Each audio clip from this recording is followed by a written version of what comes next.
Senhor Deus Todo-Poderoso, vamos dar início aos nossos estudos a respeito do Evangelho de Jesus, para que pedimos a assistência e proteção dos vossos bondosos mensageiros e do nosso anjo da guarda, a fim de que nos esclareçam a inteligência e nos deem o discernimento necessário, a nós, os encarnados, e aos nossos irmãos desencarnados, que aqui vieram com a permissão do Pai, para bem compreendermos o que vamos estudar. Rogamos a Jesus, o nosso mestre aqui, seja conosco e presida a nossa reunião. Em nome da irmã veneranda, a protetora desta casa, damos por aberta a reunião de estudos da presente noite. Que assim seja. Correções. Se suportais a correção, Deus vos trata como filhos. Pois que filho há a quem o pai não corrija? Paulo, Hebreus 12:7. Bem-aventurado o espírito que compreende a correção do Senhor e aceita assim relutar.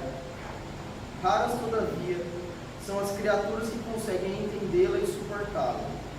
Por vezes, a repreensão generosa do alto, símbolo de desvelado amor, atinge o campo do homem, traduzindo advertência sagrada e silenciosa, mas na maioria das ocasiões, a mente encarnada repele o aguilhão salvador, mergulha dentro da noite da rebeldia e elimina possibilidades preciosas e qualifica de infortúnio insuportável a influência renovadora destinada a clarear-lhe o escuro e triste caminho.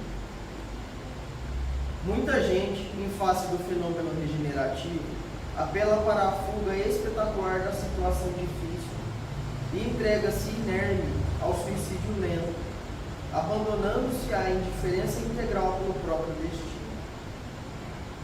Quem assim procede não pode ser tratado por filho, porque isolou a si mesmo, afastou-se da providência divina e ergueu compactas paredes de sombra entre o próprio coração e as bênçãos paternas. Aqueles que compreendem as correções do Todo Misericordioso reajustam-se em círculo de vida nova e promissora.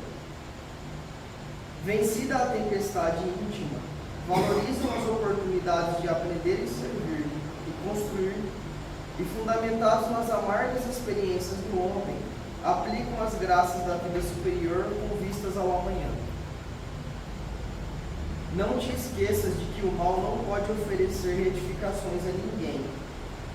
Quando a correção do Senhor alcançar-te o caminho, aceita-a humildemente, convicto de que constitui verdadeira mensagem do céu.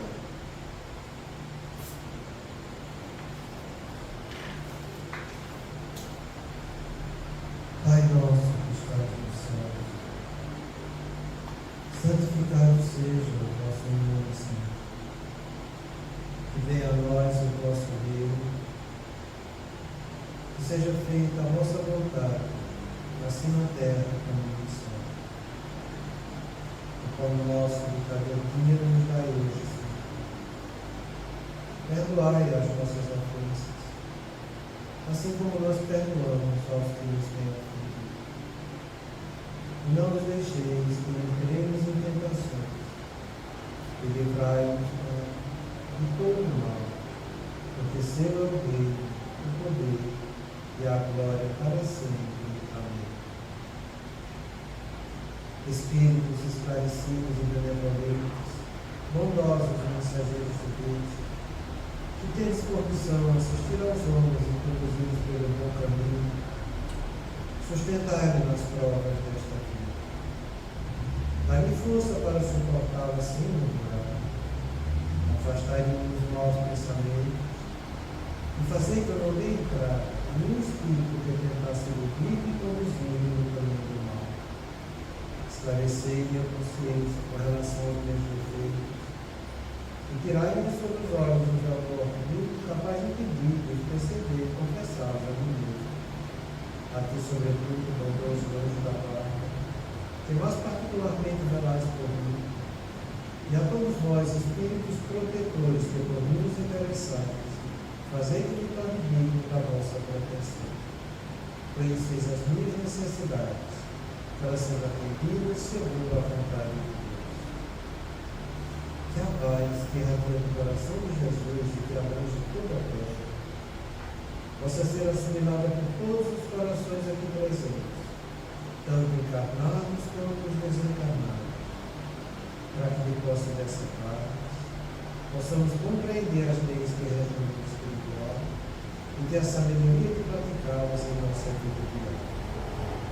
Em nome do nosso mestre amado Jesus, da irmã veneranda sua equipe espiritual que nos assiste, bem como dos nossos anjos da guarda, solicitamos que a água disposta seja frutificada em nosso benefício. Que assim seja, damos graças a Deus.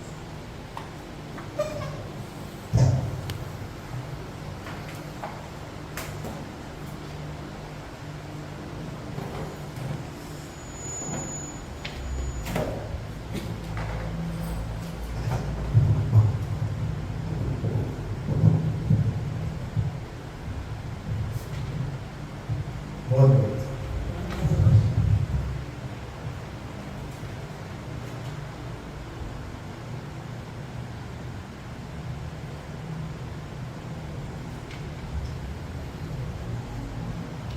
Muita paz a todos. Vamos dar continuidade ao nosso estudo. Que paramos a semana passada.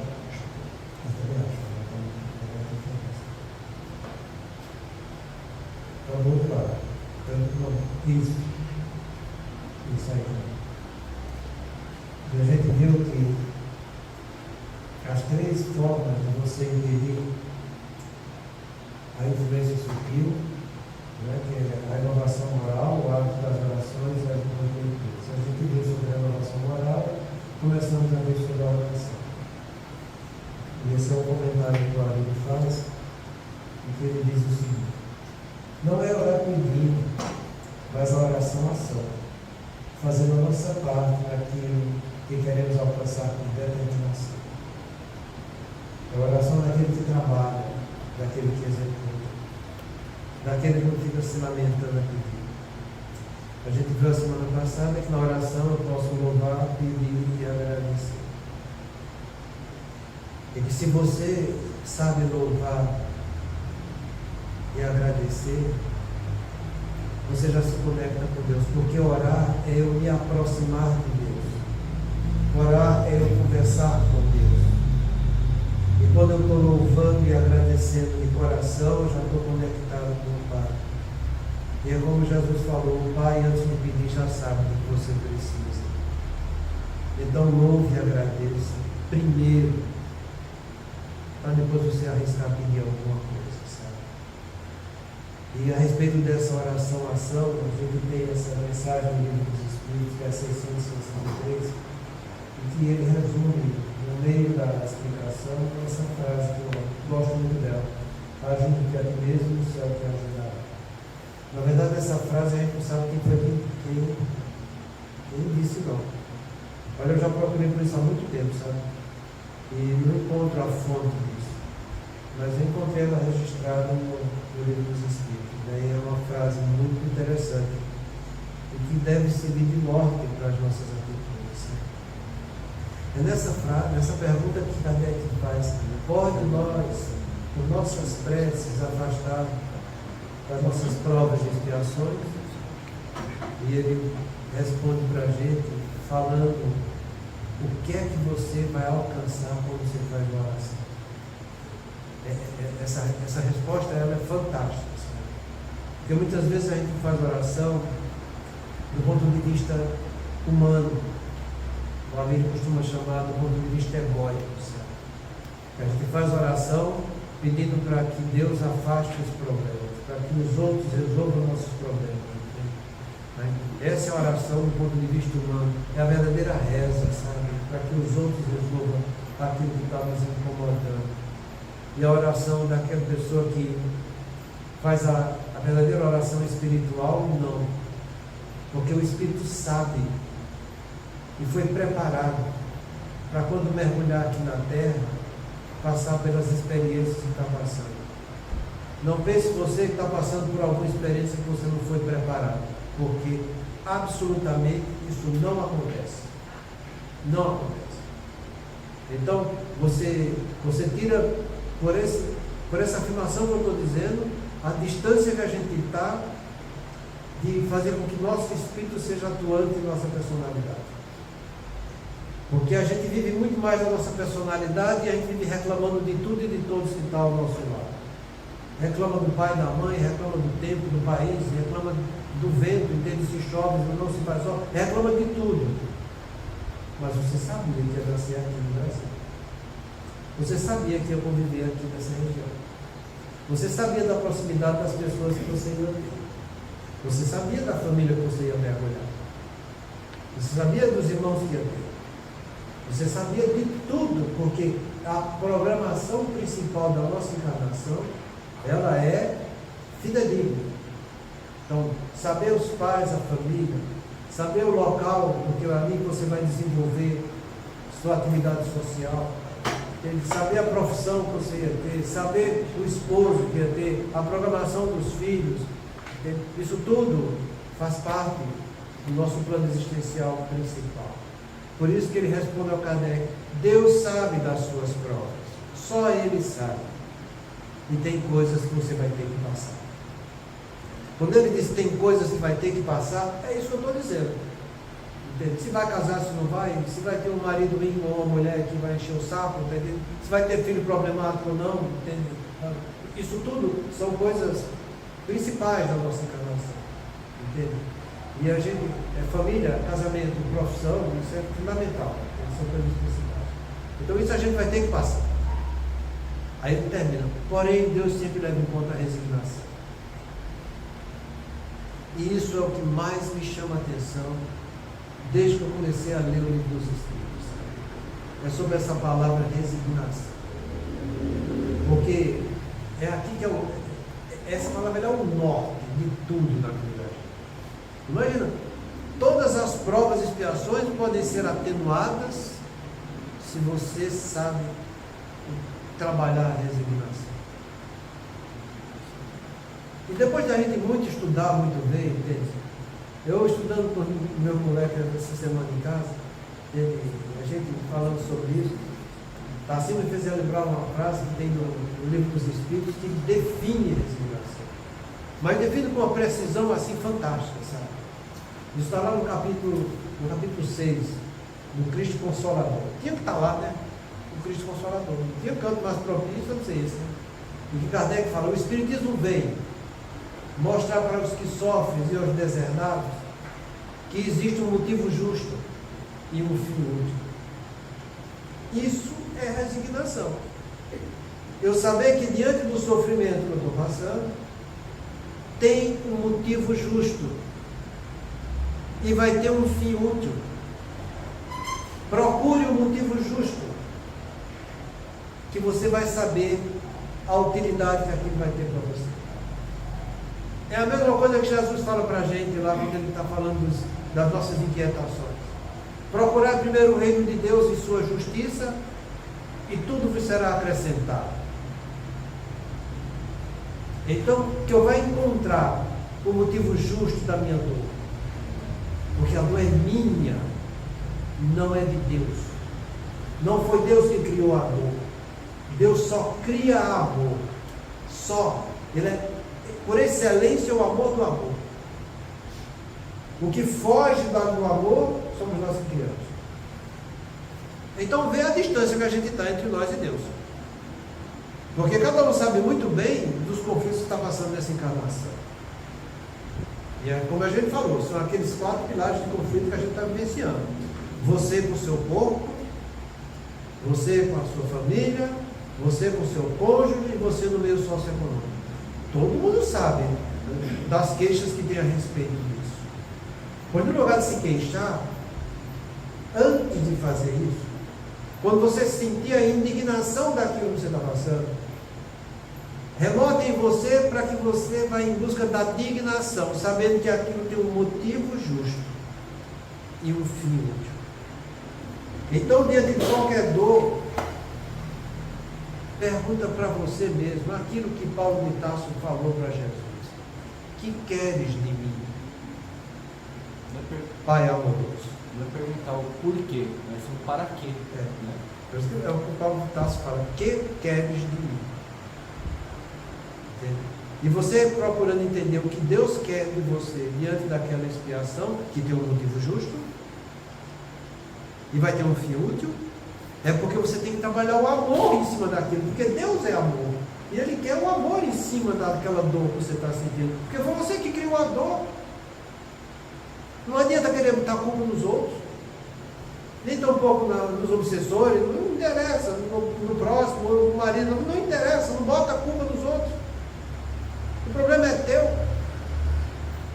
E Deus vai levar em conta e vai amenizar coisas se você tem resignação. Porque você vai em busca da solução. E Ele vai te dar a solução. É o que Ele responde nessa questão. Ele fala que a prece atrai para junto da gente os bons espíritos. E isso vai te dar força. Isso vai te dar energia. Isso vai te dar coragem. Para que você continue atuando. E fazendo a parte que te compete diante da dor e do sofrimento. E aí ele diz essa frase no meio. É como já dizia antigamente: ajuda-te a ti mesmo que o céu te ajudará. Então faz a tua parte. E lá no fim da questão ele diz: muitas vezes Deus nos auxilia por meios que você nem imagina que é Deus. É quando vem as orientações através de terceiros, como a gente está estudando aqui agora, trazendo a luz do Evangelho para o entendimento da gente. E muitas vezes ele fala, a grande maioria das vezes, ele vai suscitar uma ideia que você vai sair por si mesmo nessa dificuldade. Então, a gente conclui que a prece vai trazer só duas coisas para a gente: força para a nossa vontade e luz para o nosso entendimento diante da dificuldade que a gente está passando.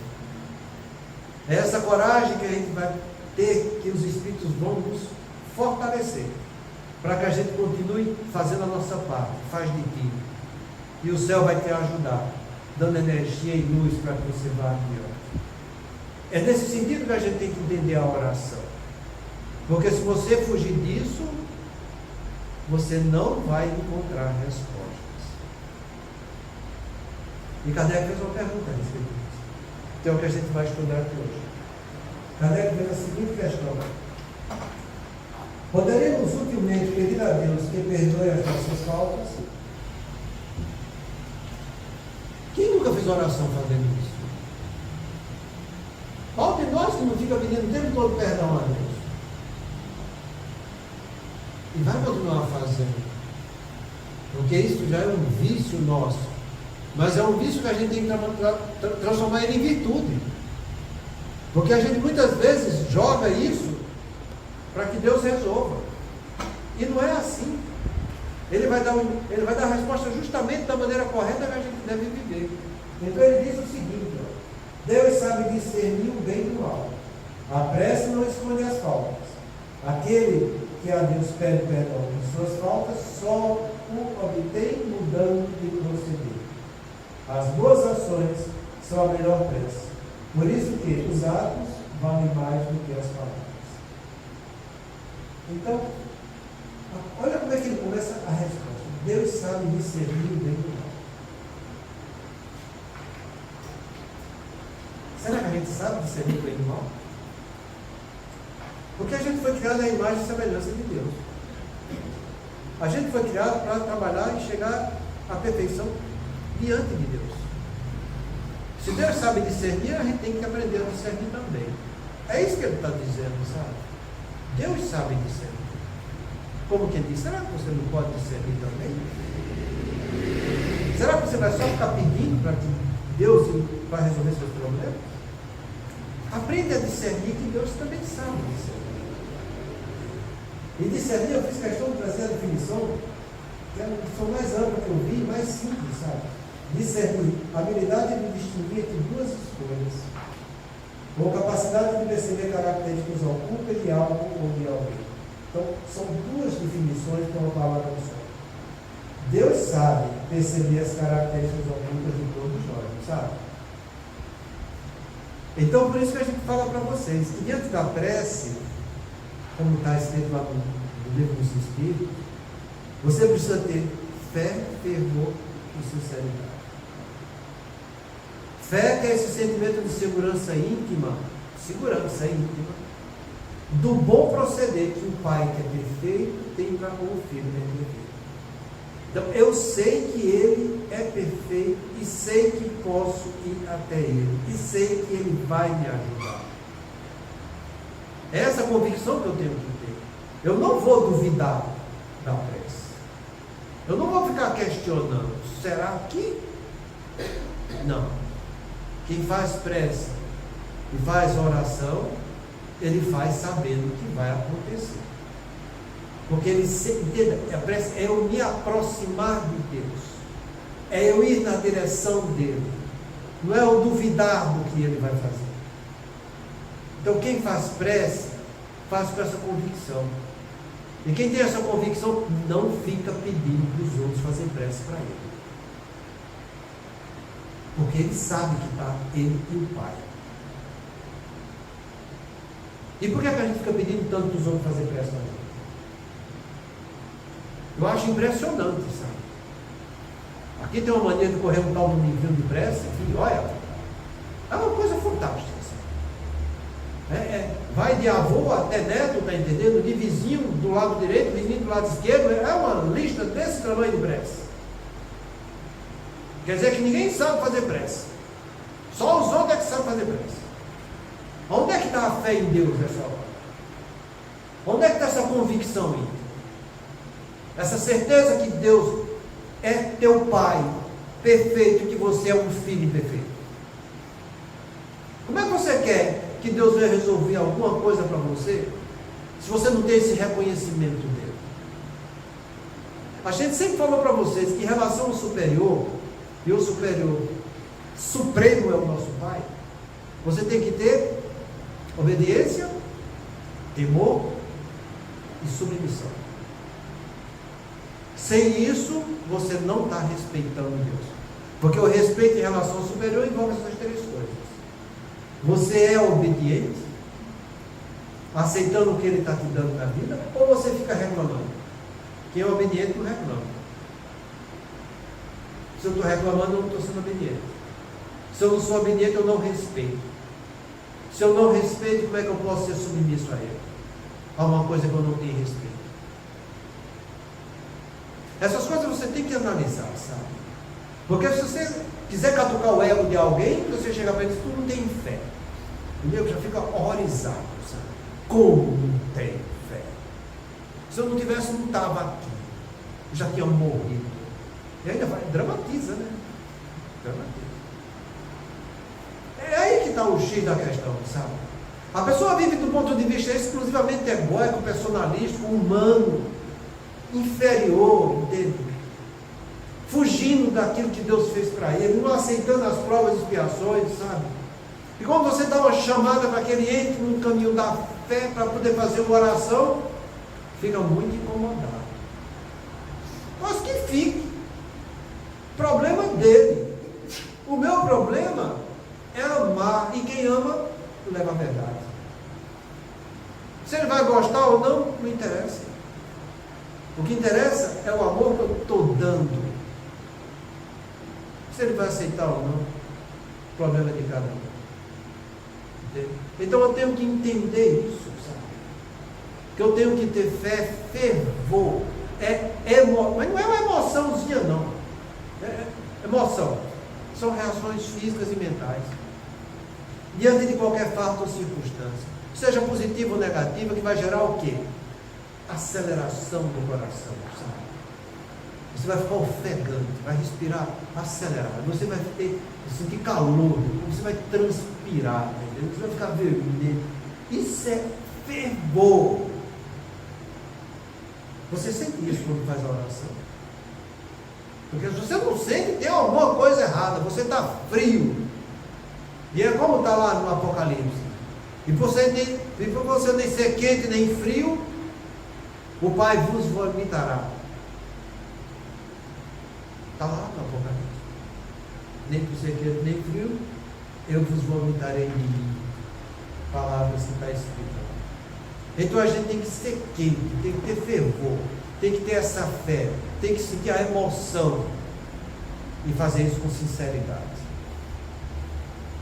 Porque se você não faz com sinceridade, acabou, né? Deus sabe, ó.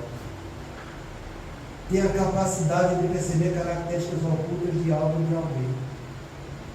Deus sabe, a habilidade de distinguir entre as duas escolhas que você está tendo ou não. Ele te conhece a fundo. Ele sabe discernir quem é você. Ele é perfeito. Nós, imperfeitos, cheios de vícios. Então, é essa prece que a gente tem que fazer. É me conectar com Deus e com a espiritualidade superior. É isso que eu tenho que trabalhar. Porque se eu faço uma prece desse jeito, como é que espírito inferior vai ficar me atazanando nessas ideias? Não vai, meu. Fluido bom não se mistura com fluido ruim. Se você está sentindo fluido ruim, é porque tu é ruim também. E onde é que está a tua ruindade para tu poder educar?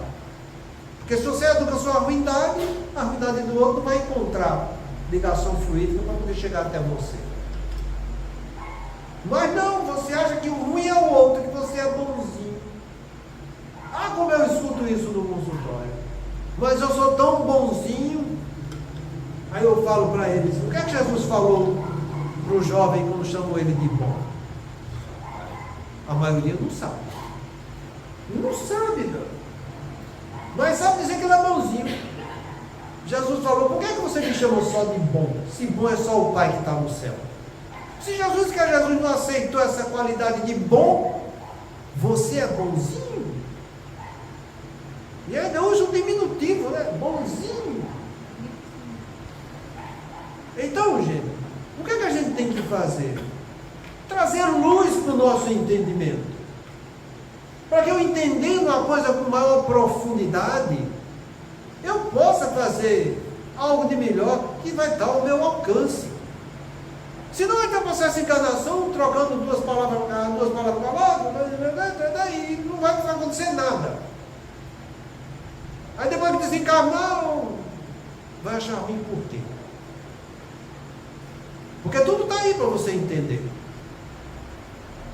Então, se Deus sabe discernir as coisas, por que você não vai atrás de discernir você com você mesmo diante dos conflitos da vida?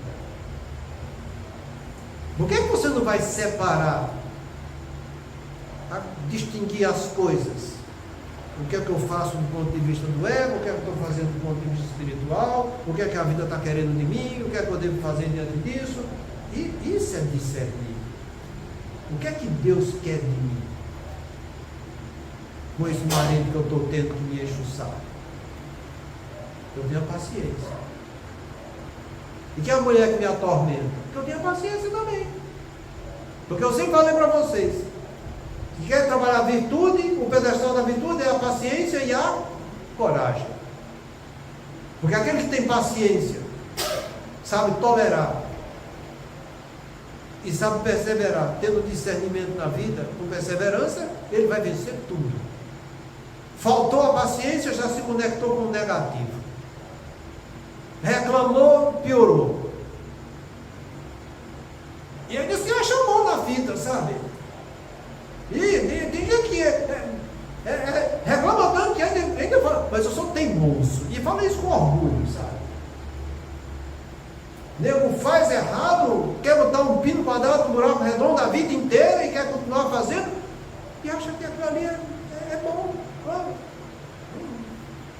É a maior ignorância que pode existir. Eu repeti uma experiência, querendo um resultado diferente, com a mesma experiência. Não vai dar certo, né, gente? Então, aprende a distinguir. Tem habilidade para distinguir entre duas escolhas. A gente chama isso de capacidade de decisão, né? Aí a gente volta para o pré-frontal. A gente volta para exercício da nossa razão. Capacidade de tomar decisão, capacidade de fazer planejamento, controle das emoções, comportamento social e controle dos impulsos. Está na tua cabeça isso tudo aí. Você só não está trabalhando no discernimento quando você não usa a sua capacidade de estar aqui no pré-frontal, de raciocinar. Está faltando discernimento, você não está raciocinando. Você não está usando a sua razão.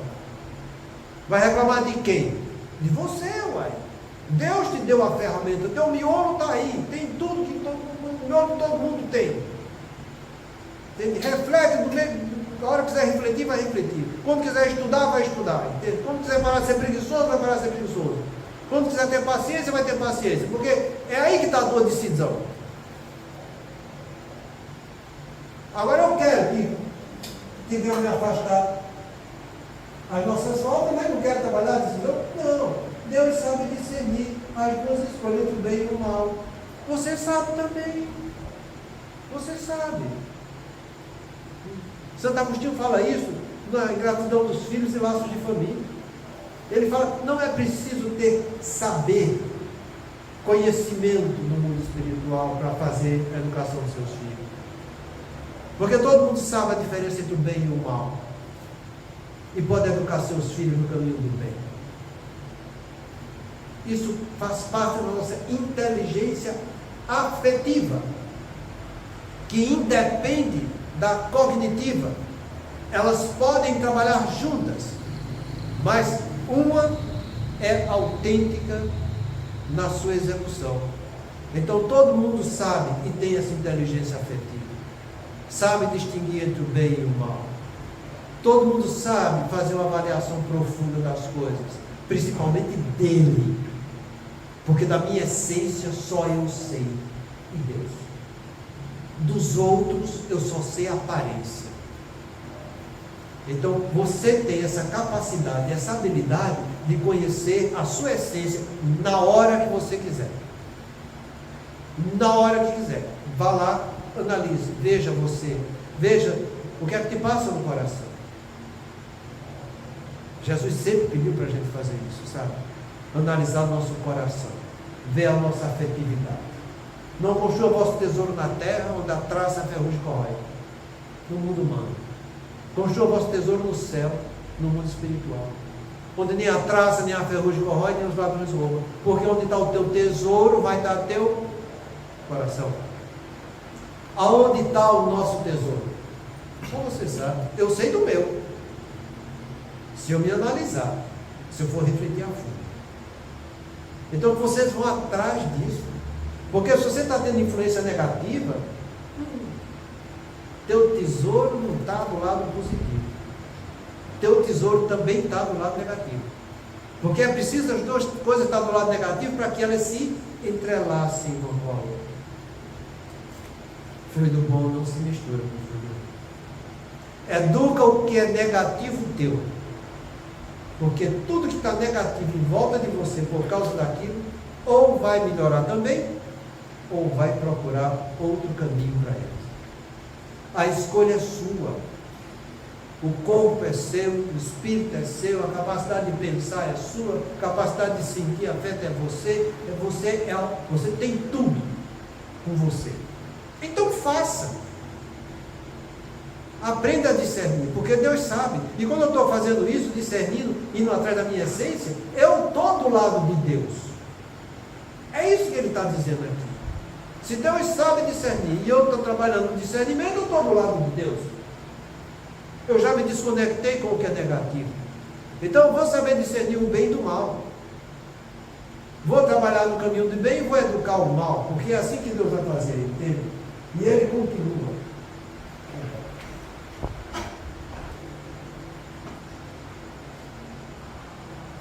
Deus sabe discernir o bem do mal. A prece não esconde as faltas. Se você acha que ficar fazendo prece, ou oração, ou reza, só de boca vai resolver alguma coisa, não sei. E por que será que ele falou isso aí? Porque nas encarnações anteriores, a gente tornou isso um vício. A gente começou a querer comprar o céu com oração. Vê como é que se fazia na igreja antigamente. Pequei. Faz 10 Ave Maria, 10 Pai Nosso, não sei o que lá, dá tanto para a igreja, tu está quente. Está bem na fita. E assim a gente vivia. Pecava de noite, pagava de dia, pecava de noite, pagava de dia, e todo dia era assim, eu continuava pecando e pagando, e vai levando a vida assim. Você vê o livro Nosso Lar de André Luiz, é o que acontece. Quando chega o primeiro carreto lá da espiritualidade que foram recolher os irmãos necessitados, aparece, a primeira pessoa que ele vai atender é uma velhinha que já chega brava. Oh, como é que eu fiquei não sei quantos anos sofrendo, me perseguindo, se eu paguei para a igreja com as preces para me proteger? Se eu deixei minha fortuna para ela depois que eu morresse? Porque enquanto estava viva, ela não queria se libertar dos bens dela. Mas depois que morreu, então não dá para qualquer um e eu fico bem na vida. Aquilo ali, as mensagens que André Luiz traz para a gente, são mensagens que têm um ensinamento profundo e globalizado. A gente viveu daquele jeito. A gente queria, há muito tempo, viver assim, sabe? Querendo que as preces que a gente fazia, as orações que a gente fazia, escondessem nossas faltas. Não esconde. De jeito nenhum. A prece não vai fazer isso. A prece vai trazer só aquelas duas coisas que eu sempre falei aqui para você. É luz para o entendimento e força para a vontade. Isso ela vai fazer. Vai esconder as faltas. Vou rezar não sei quantos textos, não sei o que lá. Que a pessoa nem sabe o que é que está falando depois, entende? Vai contando aquele negócio. Aquilo não toca o coração, gente. Vamos ter um pouco de bom senso e prudência, né? Então, em momento algum, a prece vai esconder nossas faltas. Aquele que a Deus pede perdão de suas faltas, só obtém mudando de nosso Deus. Você não sabe que tem uma falta? Você não sabe que está errado? Então mude. Mude. Acabou o problema. É só isso, mais nada. Quando vier a tentação, diga não. Deu aquela frição para fazer errado, diga não. Vou fazer o que é certo. Você escolhe. É só você, porque a sua essência é só sua. Ah, mas não é o que eu gosto. A gente não está aqui para fazer o que gosta mesmo. No Pai Nosso, ele diz: seja feito o meu gosto, ou seja feita a vontade de Deus, na terra e no céu. A prece do Pai Nosso é uma das preces, é a prece mais profunda que a gente tem. E você está lá, ó, o dia inteiro fazendo. Seja feita a tua vontade na terra e no céu, mas você quer que seja feita a sua vontade e não a vontade de Deus. O pão nosso de cada dia, que é o trabalho que Deus está me dando no meu dia a dia, eu tenho que exercitar a vontade dele no trabalho do dia a dia. Eu não estou aqui para fazer meu desejo, de maneira alguma, nem para fazer o que eu gosto. Eu estou aqui para fazer o que eu devo. E o que eu devo é exercitar a vontade de Deus na minha vida. Começando aceitando tudo que a vida me dá. Porque a vida que a gente tem é a dádiva de Deus para cada filho dele. Você está aceitando a dádiva de Deus na sua vida? Está aceitando o corpo que você tem, principalmente quando está ficando velho, fica um carro cheio de doença? Eu digo. Está aceitando o marido ou a mulher que está dormindo contigo a vida inteira? Pelo menos os mais velhos, né? Porque hoje em dia eu lembro casa e descasa, uma semana para outra, semana para cá, né? A coisa ficou permissiva. Entende? Então está aceitando? Se não está, procura aceitar. Né? Aceitar no bom sentido. E fazer o que é certo, tornar melhor, e fazer o errado, tornar certo. Aí a coisa fica bonita. Você está aceitando os filhos que tem, com os problemas que ele tem? Porque tem problemas, nossos filhos não são santos. Eu também não sou santo. Quando eu era filho, meus pais eram moleque, eu também não era santo. Então, se eu não era santo, por que é que eu vou querer que meu filho seja santo? Se eu dei trabalho, por que é que eu não vou querer que meu filho dê trabalho também? A única coisa que a gente tem que fazer é colocar os filhos no caminho do bem. E está lá, na questão do livro dos Espíritos a respeito da paternidade. Função de pai e de mãe é colocar filho no caminho do bem. Se é para colocar no caminho do bem, é porque ele não está no caminho do bem. E se ele não está no caminho do bem, eu tenho que trabalhar o bem em mim para que eu possa passar isso para ele. É assim que a gente vai ter que fazer as coisas, sabe? Então, é nesse sentido que ele fala aqui. Não as faltas, não suas preces, tem que você só vai obter as coisas depois que você mudar. Enquanto você não mudar, acabou. Não vai adiantar. Então, a gente sempre fala para vocês, que quando a vida te oferece uma experiência, é melhor que você aceite aquela experiência e tire o que é positivo dela. Porque enquanto você não tirar, a vida vai continuar te propondo a mesma experiência. Porque o seu programa existencial foi para vencer aquela experiência. Então, os conflitos que você tem entre você e seu corpo, é bom que você resolva. Trabalhe pela saúde do corpo. Nem subestime, nem hiperestime as coisas, está entendendo? Vai atrás da saúde. Não interessa se vai ter que mudar dieta, se vai ter que tomar remédio, se vai ter que fazer atividade física. Não interessa. Você sabe o que seu corpo precisa para ter saúde. Então, vai lá e trabalhe. Porque enquanto você não trabalhar, você vai sofrer até aprender. E se não aprender, na próxima encarnação vai vir pior. Kardec dá um exemplo disso com um colega dele. Eu já falei para vocês, mas eu falo de novo, porque vocês vão aprendendo de tudo que a gente vai falando. Né? Dizem que a repetição gera convicção, então vamos repetir. Né? O nego fala na televisão, a gente mente tanto, mente, que depois está tudo que a mentira é a verdade. Aqui não, a gente está falando a verdade, para entender a verdade, sabe?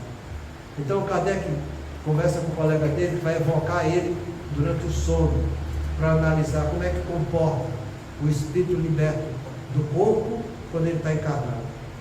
E fala, tal dia, tal hora, você vai dormir quando ele evoca. Tal dia, tal hora, ele evocou, e ele manda a mensagem, está toda na revista espírita. E quando terminou a comunicação, a entidade disse, olha, quando eu acordar, você fala para mim, para eu não repetir aquela experiência a respeito do que eu estou querendo fazer com a minha artrite. Porque na última encarnação eu fiz a mesma coisa e dei com os burros na água. Estou nessa aqui pior. Então que eu não repita a experiência dessa, porque senão na próxima eu vou vir pior ainda. Você entende o que é isso? É você aceitar as doenças do seu corpo e ir em busca da saúde? Você entende que não tem essa história de fazer experiência por conta própria com a saúde do teu corpo? É bom entender. Porque senão a coisa vai ficar complicada. Você vai sofrer até aprender. A vida é assim. E quando ela resolve mandar um recado, ela manda. Entende como que é a coisa? Você está mudando em relação ao seu cônjuge? Você está procurando ter um pouco mais de paz e de harmonia? Você está procurando trabalhar mais o amor? Entenda? O amor fazendo o bem do outro e não querendo que o outro venha fazer o seu bem. Quando eu quero que o outro venha fazer o meu bem, eu quero que ele venha satisfazer meu ego. Quando eu estou fazendo o bem do outro, eu estou levando o amor para o outro. Você está dando esse amor para se propiciar a receber, porque tudo aquilo que eu faço volta de volta. Vem de volta para mim, não vem? Não é assim que a gente fala? É a lei do retorno, que fala das outras religiões. Pois é. Aqui é a lei de ação e reação. Faz o bem para o bandido ou para a bandida, que a coisa vai ficar boa na tua fita. Entendeu como que é? Então tenha mais paciência, tolerância, perseverança e resignação. Resignação nesse sentido que eu falei para vocês aqui. Sofrimento e a dor tem que mostrar que tem um motivo justo e um fim útil. Eu encontro isso muito entre as pessoas sofrendo no seu relacionamento conjugal. Porque, como o próprio Divaldo fala, mais de 95% é tudo expiatório mesmo. De tanto comprometimento que a gente tem. E fica cada um sentindo a falta daquela alma afins. Porque todos nós também temos nossas almas afins. Mas estão longe da gente. Porque a gente não fez por merecer essa companhia agradável, educativa e que nos dá força. Então a gente fica aqui sofrendo, querendo encontrar essa outra pessoa que possa nos dar esse empurrão de energia para que um vá amparando o outro na ascensão do progresso. Mas não, a gente desprezou isso. E hoje em dia a gente tem relacionamentos mais por amizade, até que vai. Mas a maioria é expiatória. Isso quer dizer que não é que eu fiz mal com aquela pessoa necessariamente. Quer dizer que eu me endividei com a lei de Deus naquela área, que aquela pessoa também se endividou e a gente se sente atraído pela dívida que tem com Deus. Aí chega aqui, sente aquela atração, porque você sabe que vai ser feliz se vencer aquilo. Teu espírito sente isso lá dentro. É inteligência afetiva. Aí você se une com o bandido ou com a bandida. E depois de um ano a coisa começa a perder um colorido. Aí você começa a levar uma vida preta e branca. E depois só tem rascunho, tá entendendo? Mas é assim mesmo a vida. E aí, é aí que a gente tem que trabalhar a paciência. Porque está lá no livro dos Espíritos, que se você souber trabalhar a estima, você vai sair do relacionamento muito bem e vai ter conquistado grandes amizades aqui na Terra. Você sabe o que é estima? Você olhar para o outro e saber estimar o que ele tem de positivo? Isso não é segredo.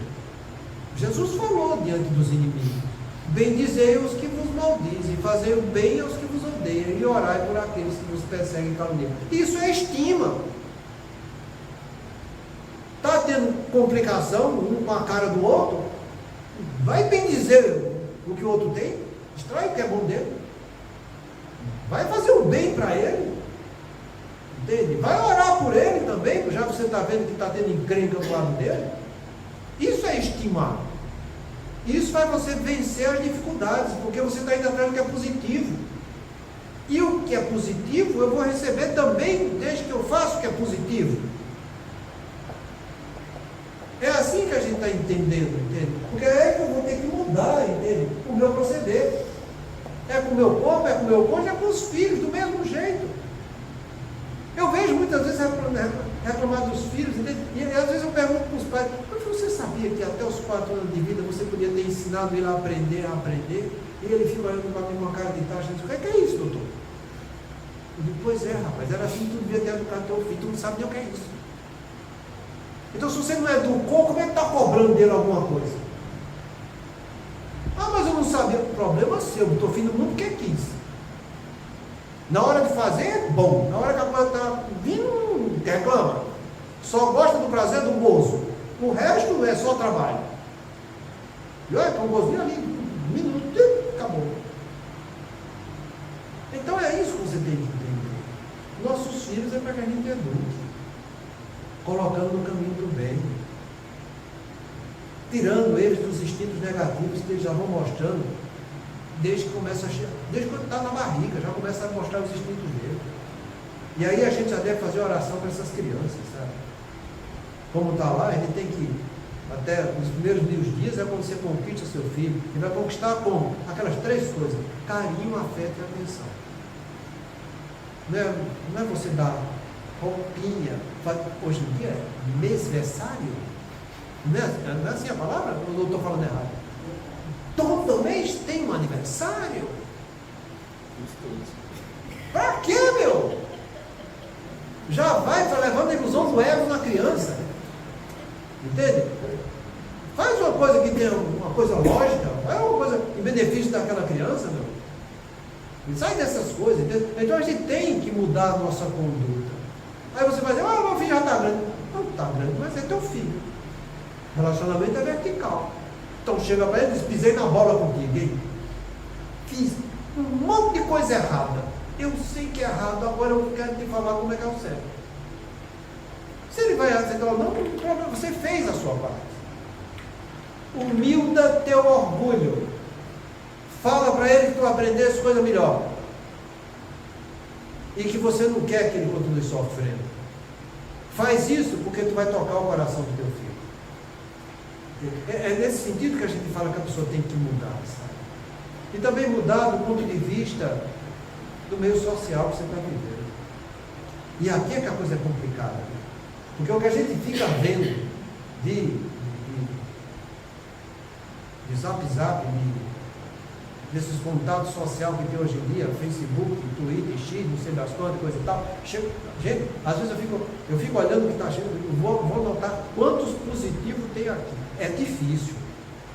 É difícil, gente. E eu só participo de um grupo grande, entende? Que é da faculdade e da escola que a gente tinha. Mas é tanta coisa ruim.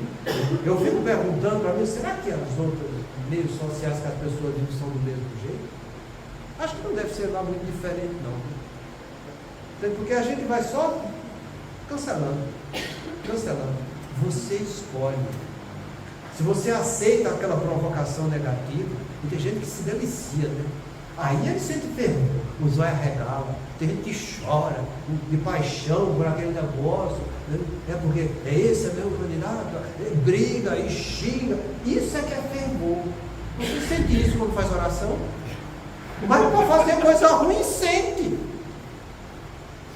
Está entendendo como que é a coisa? Então sinta essa emoção quando você está xingando lá no WhatsApp, está entendendo?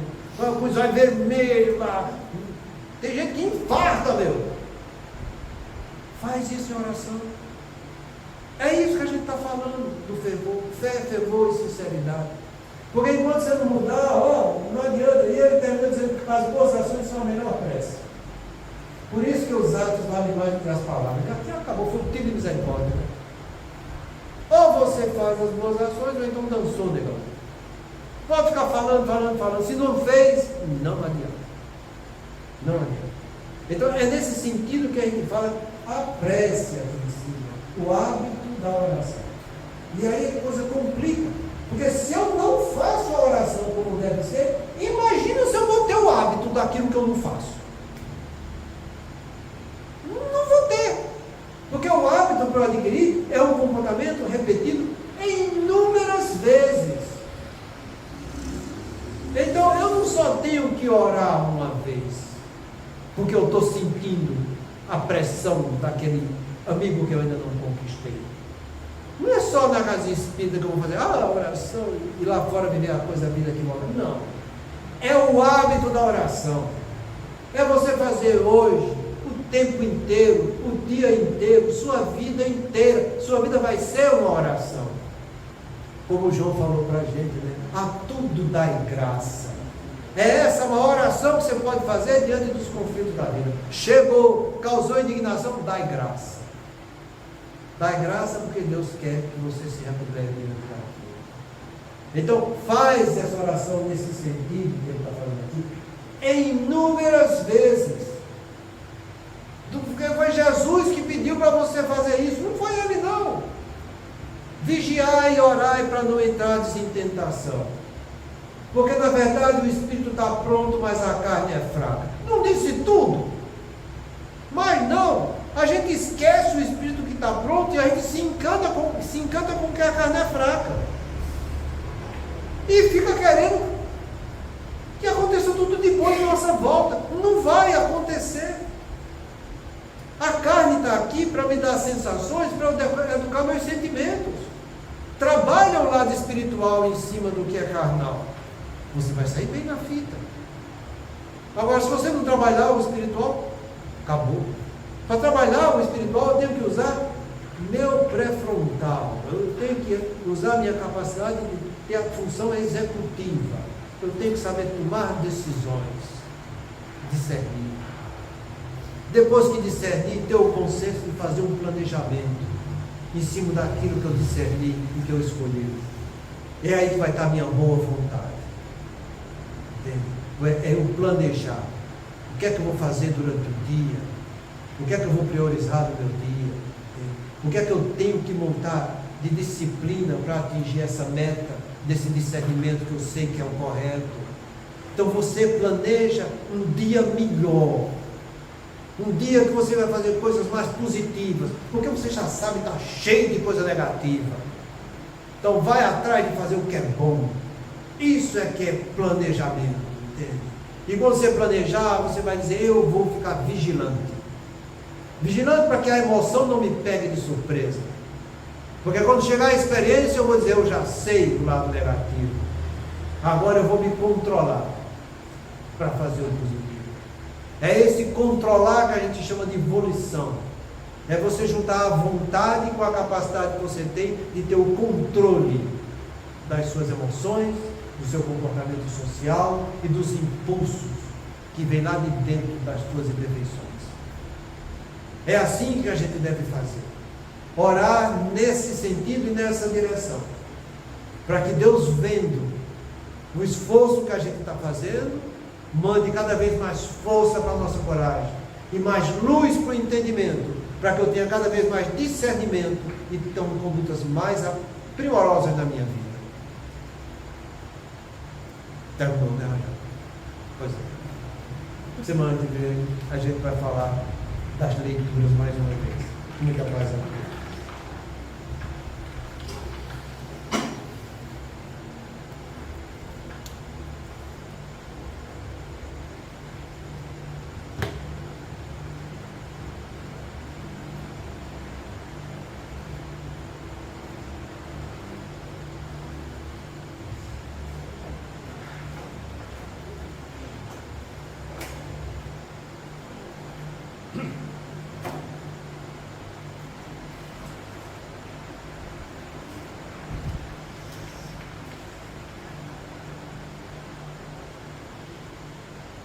Examina teu desejo.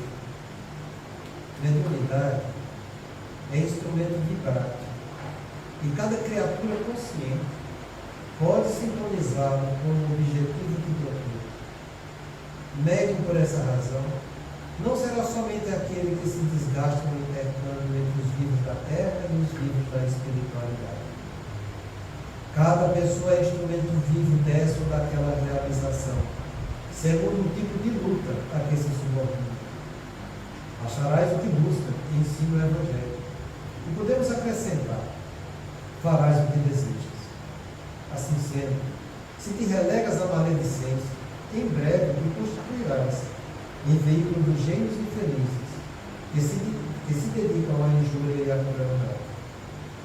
Se te detens à caça de prazeres dos sentidos, cedo te converterás no intérprete das inteligências magnetizadas pelos vícios de variável expressão. Se te confias à pretensa superioridade, sob a embriaguez dos valores intelectuais mal aplicados, em pouco tempo te farás canal de insensatez e de loucura. Todavia, se te empenhas na boa vontade para com os semelhantes, imperceptível terás o coração, impelido pelos mensageiros do bem eterno, ao serviço que possa desempenhar na construção da felicidade pública. Observa o próprio rumo para que não te surjas problemas de companhia. Desce a animalidade e encontrarás a extensa multidão daqueles que te acompanham nos propósitos escuros à retaguarda. Eleva-te no aperfeiçoamento próprio e caminharás de espírito empatejado pelo concurso daqueles pioneiros da evolução que te precederam na jornada de luz, guiando-te as inspirações para a vitória da alma. Examine os teus desejos e vigia os próprios pensamentos, porque aonde situares o coração, aí a vida te aguardará, com as asas do bem ou com as algemas